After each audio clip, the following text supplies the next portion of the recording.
Je pense, arrêtons de faire la lourde langue. Ce que vous n'arrivez pas à dire ici, là, moi je vais lui dire. Et tu n'arrives pas à dire. Qu'est-ce que toi tu peux dire et nous on ne peut pas dire. Marius Komoé, pas dire ce que vous n'arrivez pas à dire. Vous n'allez pas commencer aujourd'hui. Marius Komoé, vous avez des choses. Moi, comme je suis assis sur un plateau, vous pouvez dire quelque chose que moi je ne peux pas dire. Marius Komoé, s'il vous plaît, permettons. Quel pouvoir avez-vous? Non, s'il vous plaît, s'il vous plaît, s'il vous plaît, messieurs. Ce que nous on ne peut pas dire. Permettez Herman. Permettez Herman de terminer son point. Mais tu nous infantilises. Non, mais je peux terminer. Salut à toutes et à tous, soyez la bienvenue sur cette chaîne. Dans un climat politique déjà marqué par de fortes tensions, la publication des nouveaux décrets d'attribution ministérielle en Côte d'Ivoire suscite de vives réactions et alimente un débat intense sur la scène médiatique. Présentées comme une simple réorganisation administrative par le gouvernement, ces décisions sont perçues par certains observateurs comme le reflet d'une stratégie politique bien plus profonde. C'est dans ce contexte que l'émission a pris une tournure inattendue, notamment avec un échange particulièrement tendu entre Herman Aboua et Marius Komoé. Entre accusations, interruptions et prises de position tranchées, le débat a rapidement dépassé le cadre technique pour devenir un véritable affrontement d'idées. Derrière cette confrontation, une question centrale se pose. Ces décrets traduisent-ils une volonté d'amélioration de la gouvernance ou cachent-ils des enjeux politiques majeurs à l'approche des prochaines échéances? Restez scotchés. Personne, pour rassurer Daouda, personne sur ce plateau n'a la prétention de changer un décret qui sort pour distribuer les cartes dans un gouvernement.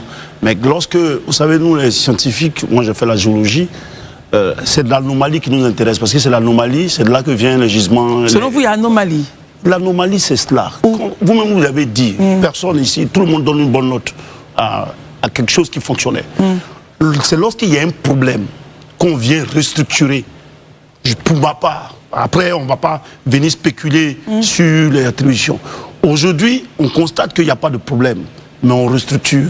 Maintenant, et si c'est de là que vient le problème? Parce que vous l'avez indiqué dès le départ, que ce ministère, effectivement, ces attributions-là étaient à la charge des infrastructures par le passé. Tout à fait. Et on a vu aussi, par le passé, l'état de notre flotte aérienne concernant le volet commercial. On a vu l'état, quand ça l'en Etienne, ceux qui parlaient d'infrastructures, les gens gèrent le bâtiment. Mais il faut leur confier, aussi au ministère des infrastructures et des équipements. Laissez-moi terminer. Il faut lui confier aussi peut-être les gares des transports. Il y en a beaucoup aussi, c'est des infrastructures. Il faut, je pense, arrêtons de faire la lourde langue. Ce que vous n'arrivez pas à dire ici, là, moi je vais lui dire. Et tu n'arrives pas à dire. Qu'est-ce que toi tu peux dire et nous on ne peut pas dire. Marius Komoé, pas dire ce que vous n'arrivez pas à dire. Vous n'allez pas commencer aujourd'hui. Marius Komoé, vous avez des choses. Moi, comme je suis assis sur un plateau, vous pouvez dire quelque chose que moi je ne peux pas dire. Marius Komoé, s'il vous plaît, permettons. Quel pouvoir avez-vous? Non, s'il vous plaît, s'il vous plaît, s'il vous plaît, messieurs. Ce que nous on ne peut pas dire. Permettez Herman. Oui, toi tu as dit oui. Permettez Herman de terminer son point. Mais tu nous infantilises. Non, mais je peux permettez Herman, s'il estime qu'il a été frustré par vos propos. Marius, on est des responsables. S'il vous plaît, Marius, s'il vous plaît. Ah oui, c'est mieux. S'il vous plaît, Herman, s'il a été gêné par un propos, vous le retirez. Poursuivons donc. C'est même pas le mot, c'est juste l'expression. Poursuivons.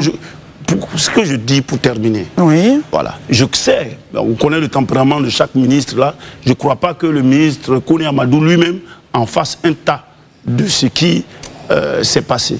Pourquoi en faire alors? Non, je n'en fais pas un tas. Très bien. Je note ce qu'il y a. Vous nous avez invité ici pour décrypter, analyser, débattre sur les attributions nouvelles dans un gouvernement. Et ça, c'est le débat. Et c'est pour là que je vais terminer avec Daouda. Ici, les sujets là, on n'a aucune prétention, mais on a quand même le droit, et c'est pourquoi on a été payé par M. Fabrice Aouillon, on a quand même le droit de dire notre mot et ce que nous pensons de chaque sujet. Tout à fait. Et c'est ce que j'ai fait. Et je ne crois pas avoir été très loin de la mission qu'on m'a confiée. Merci beaucoup. Alors, messieurs... On ne peut pas laisser dire ça. S'il vous plaît, messieurs, s'il vous plaît. Quand la parole vient à vous, n'ouvrez pas la porte. Elle viendra à vous, rassurez-vous. Élisée, vous allez la voir également. Moi, j'avais prévu qu'on puisse passer 7 minutes. Je vous donne la parole pour chacun 1 minute, s'il vous plaît. Daouda, allez-y. Ensuite, Marius, et on terminera avec Élisée. Christelle, vous savez, déjà venir à la télévision, c'est prendre la parole publique nous engage. C'est un privilège. Ça veut dire que les gens, on a beaucoup de courage de venir s'asseoir ici. Beaucoup n'ont pas ce courage-là. Donc il ne peut pas avoir cette prétention de dire que les autres n'ont pas le courage de dire. On te dit de façon simple, en français facile, qu'à la vérité, il ne faut pas créer un débat où il n'y en a pas. C'est ce que j'ai expliqué simplement. Parce que un man ici assis fait une fixation sur le fait que des attributions auraient été, et le mot qu'il a utilisé c'est arraché. Vous avez essayé de lui faire dire, essaie de baisser le mot, arraché.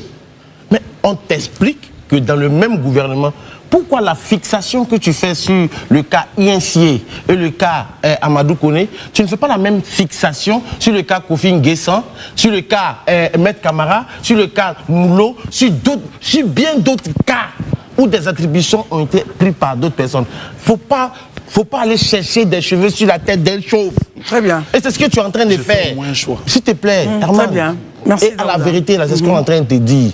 Maintenant, quand on te dit que ce n'est pas un sujet de débat, le président, selon la Constitution lui donne tous les droits. Il nomme qui il veut, quand il veut, où il veut. Il lui donne l'attribution qu'il veut, comme il veut.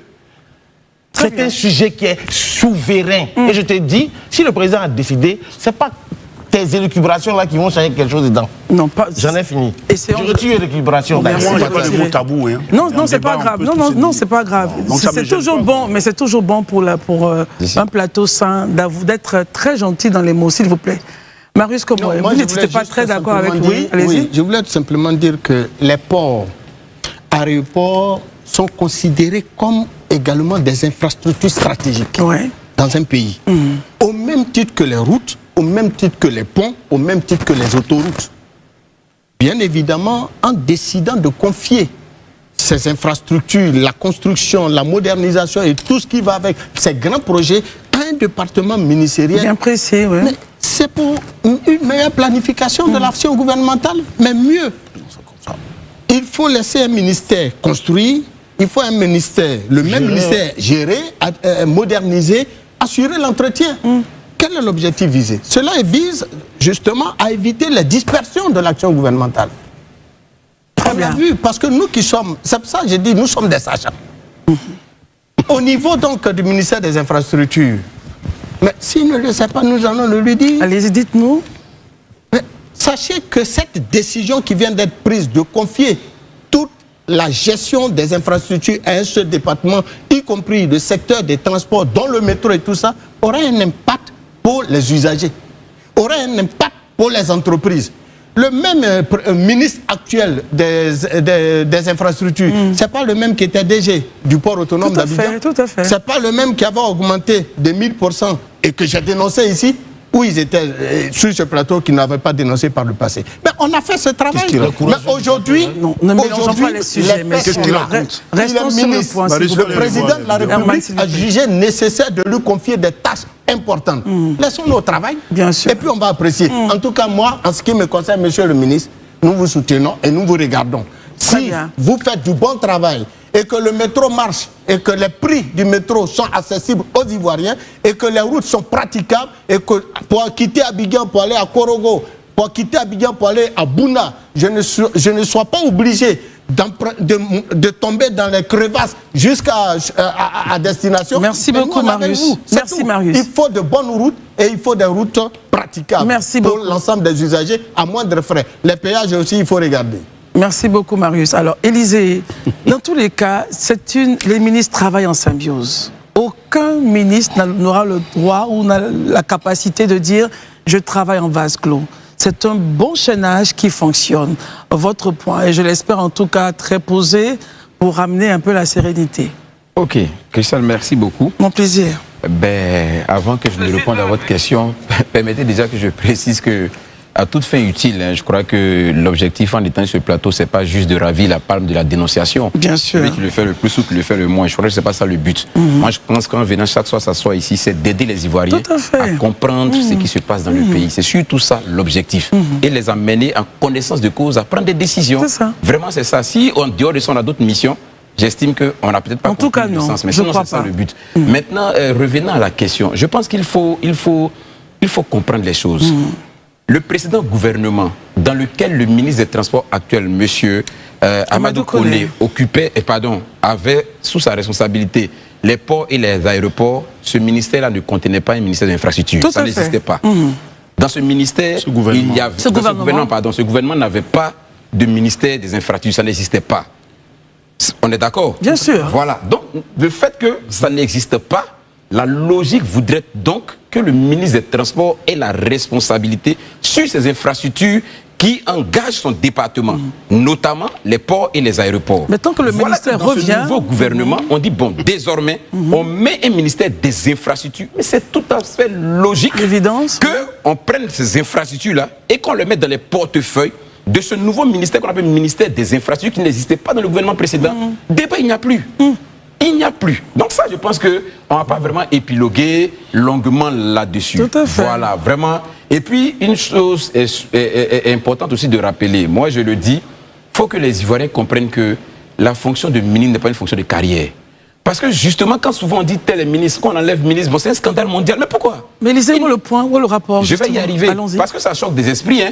Si tu vois qu'on est en train de dire, bon, on t'a arraché, on a donné à d'autres, non, tu n'as plus de pouvoir. Ok, vous allez sur le même mot arraché. Non, je dis si d'autres ont l'impression qu'il y a eu des portefeuilles qui ont été pris à un autre pour donner à un autre, c'est parce que justement, dans l'opinion et dans la culture ivoirienne généralement, quand on est ministre et que demain on n'arrive plus à être ministre, c'est qu'on n'a rien foutu de bon. Mais non, personne n'est ministre.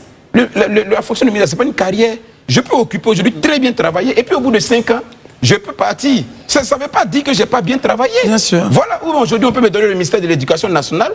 Je peux avoir même très bien travaillé là-bas et puis on estime que cette expertise-là, je peux la mettre au service, par exemple, de l'enseignement technique. Je peux y aller. Ça ne dit pas que je n'ai pas bien travaillé. Faut que vous êtes sanctionné. Il faut qu'on arrête cette manière pour savoir si ça a été bien, on a bien travaillé ou pas. Il y a une entité qui fait des notations des membres du gouvernement. Alors, tout sortir les rapports qui sont faits sur les notations des membres du gouvernement. Et puis, on saura qui travaille bien, qui ne travaille bien. Sinon, si c'est affaire de on t'a enlevé ici, on t'a emmené ici, ça justifie que... Non, ça, je pense que c'est souvent fausse route. Voilà où je voulais m'arrêter. Merci. Très bien, messieurs. Alors, on termine. Hein, le débat, c'est vraiment de voir l'action gouvernementale en marche pour le bonheur des Ivoiriens. Herman, attention. On va pas... La demi-seconde. Non, on va pas la thèse de la seconde. S'il vous plaît, le point, c'est que les ministres sont nommés avec mission. Oui. Ils ont leur feuille de route. On attend. Lui, il veut requalifier la feuille de route. Monsieur, s'il vous plaît, c'est moi qui ai la parole. Ça aussi, c'est ma feuille de route. Voilà. On attendra de voir... Voilà, et de prier que ce gouvernement travaille pour le bonheur des Ivoiriens. C'est tout. Ne cherchons pas des poules, il n'y en a pas, messieurs. Il faut les encourager parce que ce n'est pas du tout facile. Au-delà de tout, avoir ce cahier de charge et travailler sous pression à produire des résultats. J'ai bien fait de préciser que le ministre... Est-ce que vous avez la parole? N'en fait pas. Non, voilà. Merci beaucoup, il a pris la demi messieurs. de la demi.